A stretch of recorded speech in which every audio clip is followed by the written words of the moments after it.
What is up, everybody? Skratch coming up with another Raid Shadow Legends video. Today, we're going to talk about the Dark Fae. We're going to have an updated guide on this Doom Tower boss. A lot of you guys have requested it because a lot of people are still struggling with the Dark Fae. And honestly, I completely understand it. The boss is very complex, a lot of different mechanics, and she does require pretty high stats all around in order to be able to beat the boss. So today, I want to give you guys the best information out there and equip you with the right weapons to be able to tackle the beast. This guide will be a guide for every player, regardless if you're newish, mid-game, end-game. You're gonna get the information you need in order to be able to beat the boss on any stage, okay? We're going to fight her on the highest stage, so I'm gonna share with you the stats for every single one of the stages just to give you guys an idea of what exactly you need. Now, do me guys a favor, if you enjoy the content and find it helpful, consider in smashing that like and subscribing to the channel. That actually helps me a lot and I really appreciate it. But let's jump straight into it. So we have Doom Tower Dark Fae. We're getting one of the best sets in the entire game, right? She's giving the lethal set, so a lot of people might wanna farm this boss on every occasion, right? Like this is what I'm farming at the moment. Getting the lethal set is very powerful. We're gonna use a couple of different teams, but the main thing that people need to understand is that if you are at a place where you're struggling with this boss, you're not able to just naturally do it, you might wanna pause that auto button, go in and manual it for your win, at least till you beat the boss, and then if you wanna do the team setup and just retry multiple times on auto, is fine. You know, most of the teams, if you have the AI set properly, they won't fail. Now, sometimes you will need to make the right decisions while you're fighting the boss. So we're gonna use this team for the purpose of the video.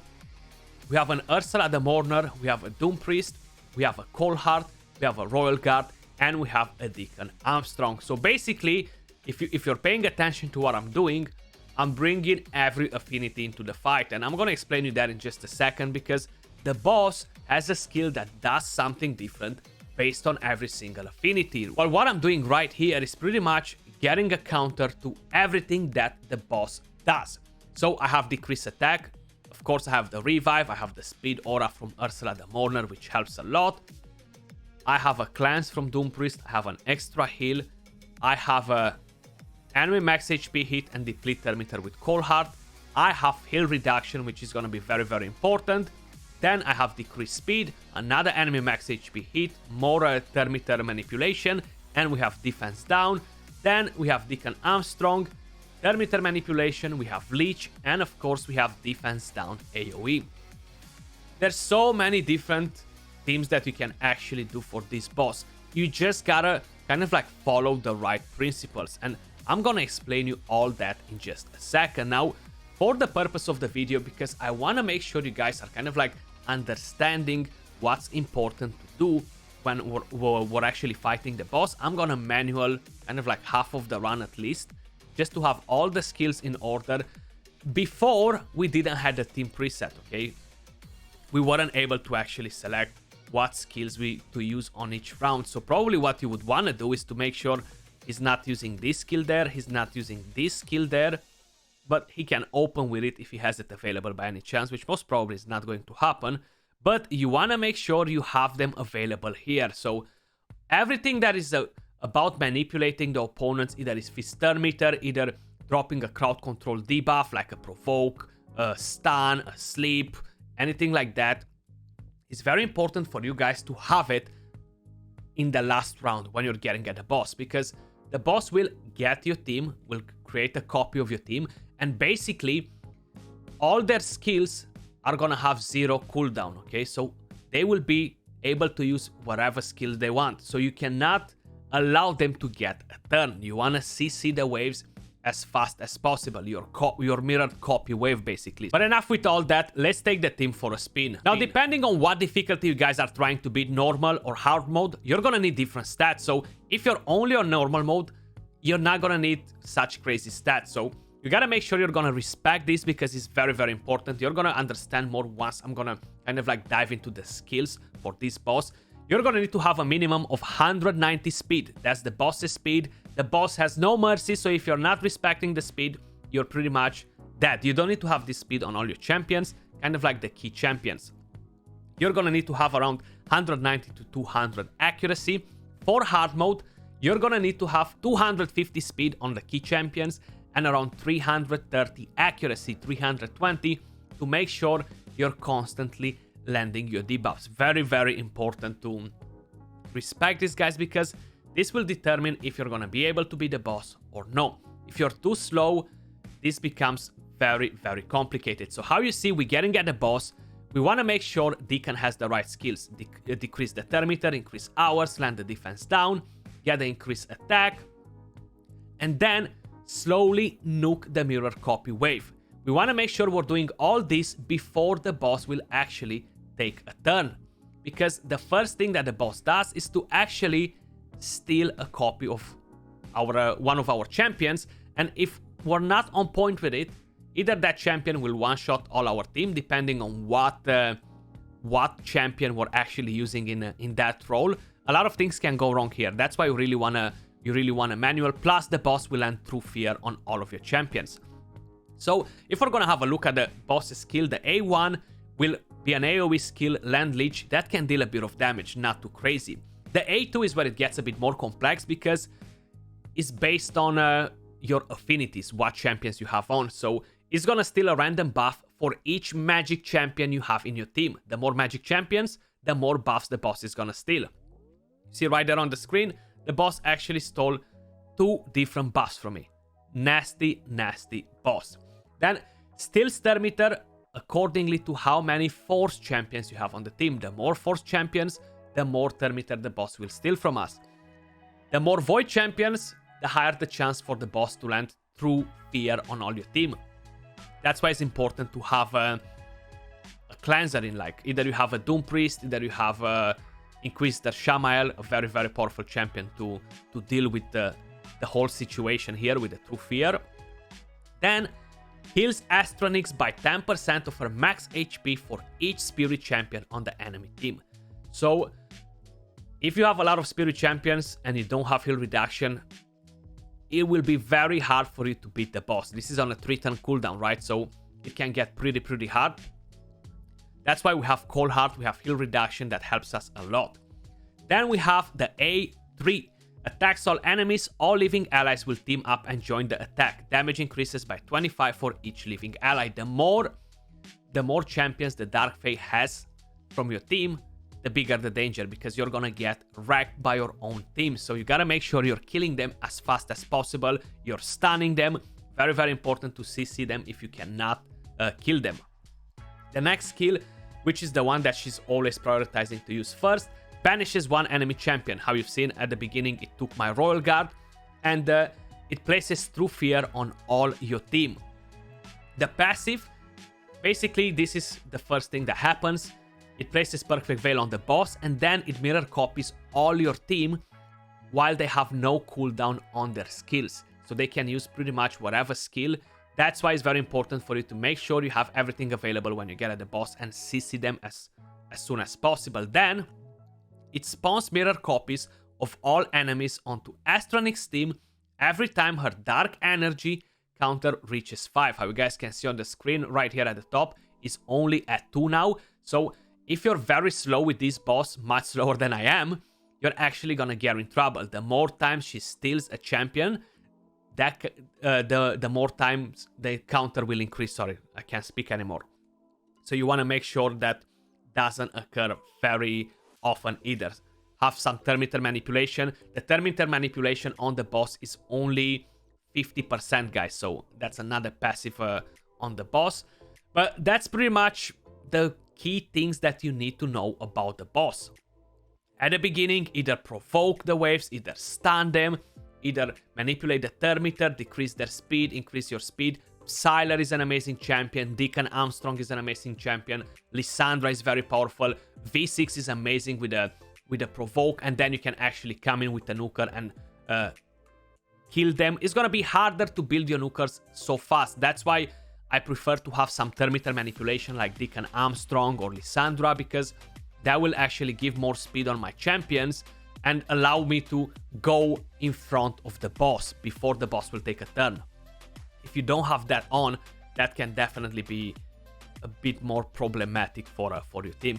You see, it's 5 minutes and something, near 6 minutes. It's not a fast run if we're trying to manualing it like this and ensure that we're bringing the victory home, which is kind of what matters at the end of the day. And bang, get that done, you know.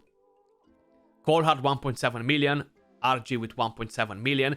If you don't have these champions, you can use Armiger. V6 is good because she manipulates Thermiter, she brings decreased speed, and she's a free champion. Seal of the Drakes is another support champion that you're getting for free. We have decreased speed, we have healing there, we have revive, so all around it can definitely help your team quite a bit. Now, if we're going on normal mode, right, the things can change here. We don't need to have necessarily a lot of strong champions if you don't have them available. If you have stronger champions available, use them because they have better skills that will benefit your team all around more. I'm not even 100% sure how easy it's gonna be with this team, considering that we only have one enemy max HP and we don't have so much Thermiter manipulation.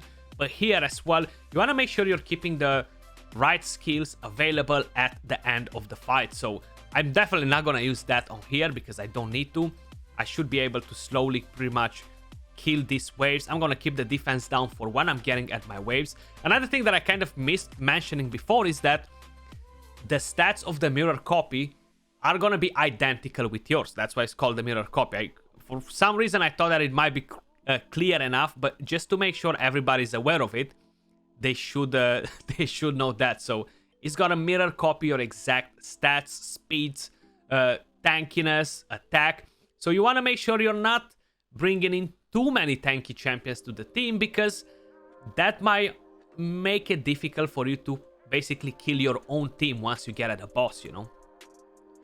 And again, seems like we're fighting the same waves here. That Nethril can be a bit dangerous, so let's take him down first. I don't have heal reduction this time around. I do have one spirit champion.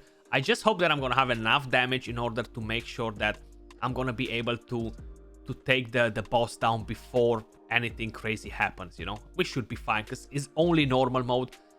I have more speed on my champions, you see.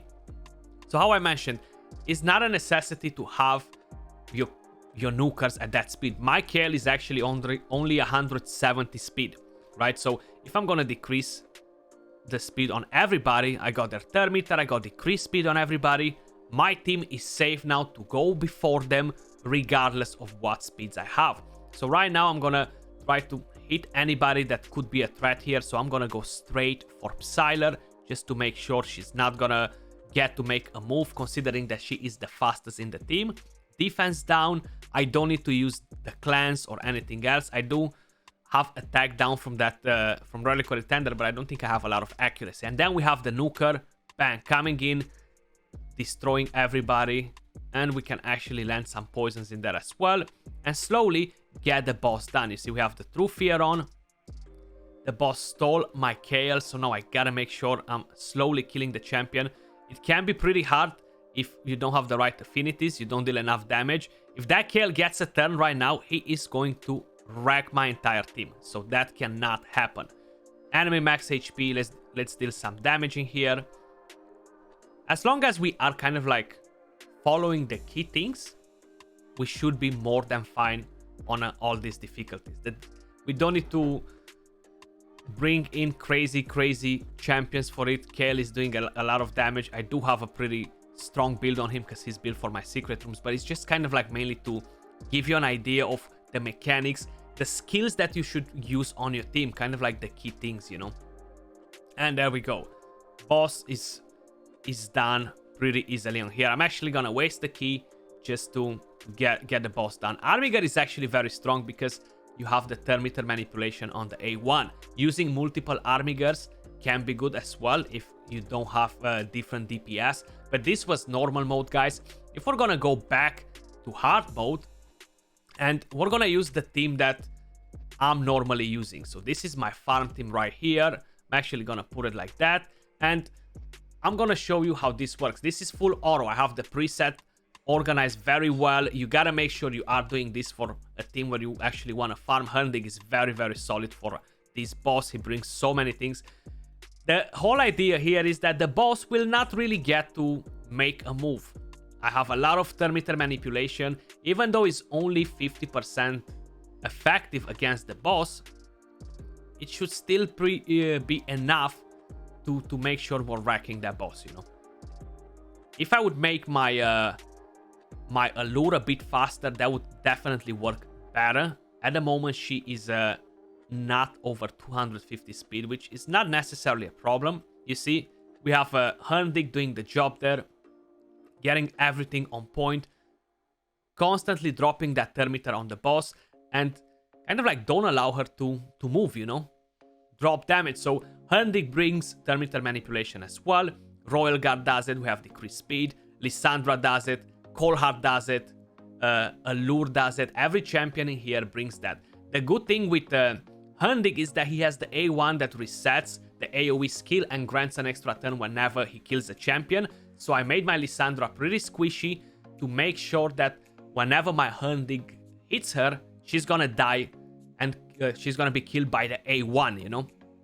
And like that, this team will not fail. How I mentioned, unless we were getting resisted on Termiter manipulation, sometimes it can happen and things might go wrong, but it doesn't happen very often. It's slightly more than 3%, but that's pretty much how this run works. Very straightforward. Auto, bang, and the boss didn't even had a chance to make a move against the team. But this is kind of like when you have a more advanced account, you have your team set up properly. Let me quickly show you stats on the champions that we used. Now, the gear sets that we have on them are not necessarily going to make a massive difference by any means, honestly, because you just got to get the right speeds and you got to get the right accuracy for each one of the difficulties that you guys are doing. So let me quickly show you my Lissandra, right? I'm missing gear on her because I don't want to have her too tanky, and these are the speeds on her. I want her to deal a bit of damage, have the right accuracy, and crit rate as well, because why not? Masteries, we have tier 6 War Master. If we're gonna go at Deacon Armstrong, he has no masteries, unfortunately, but he has 3 speed sets, and we have 256 speed, and that's because we use him on hard mode floor 120. 340 accuracy. He's not as tanky as I would like him to be. No masteries, but every single one of the champions are fully booked, guys. Okay, so just one thing to keep in mind there. Ursula the Mourner. We have a regeneration set. No resistance because it's pretty pointless. A speed set. Total stats 48k HP, 3k defense, 250 speed, and we have 319 accuracy. We want to have that accuracy for attack down on the boss. Very important. If no, it can hammer us. No masteries on Ursula the Mourner either. Then we used... what other champion we had in there? Doom Priest. I knew that I was missing a piece of gear because she is normally around 270 speed. So I'm missing the gauntlet. 49k HP, 2.8k defense, 241 speed. I would suggest you to have her the fastest, preferably if you can, just to make sure she's kind of like cleansing the debuffs, the fear before the rest of the champions can get to take a turn. Masteries, we have War Master as tier 6, and kind of like that's how it goes on the support tree.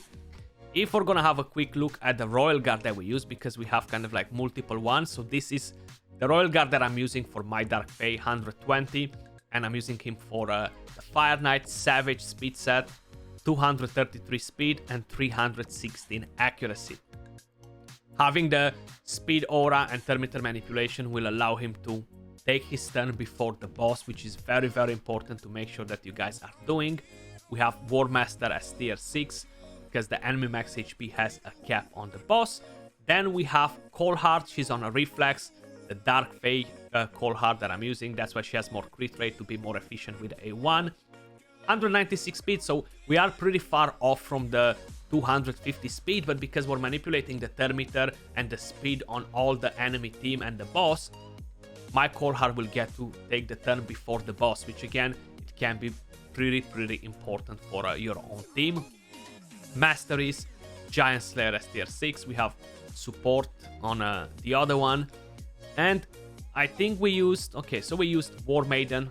She's on a stand. But how I mentioned, they are built for my secret room. So they are pretty strong in terms of builds. Then we have Armiger. 200 speed. 100 crit rate. 220 crit damage. 330 accuracy. He was built for floor 120 on hard mode. You can definitely use Armiger there as well. How I mentioned, you can use multiple Armigers if you are struggling to get the boss done, you know. I'm not sure if you guys want to see all the stats on my entire team that I'm normally using to farm the boss. I think it's easier if I'm going to go and show them to you from here, because I need to take them all out of the vault. 5.1k attack, 251 speed, 322 accuracy. He's built on perception gear. Allure, built on a speed. 4.6k attack, 240 speed, full crit rate, 400 accuracy, overkill on accuracy by a mile. I definitely gotta change that, give her more attack. I showed you Royal Guard, I showed you Cold Heart. This is pretty much the main team that I'm using. Hopefully you guys found this guide helpful. Hopefully you're gonna be able to beat this boss if you are struggling on it. But that was all for this video. Much love, appreciate all of you guys watching, and I'll catch you all soon in the next one. Peace.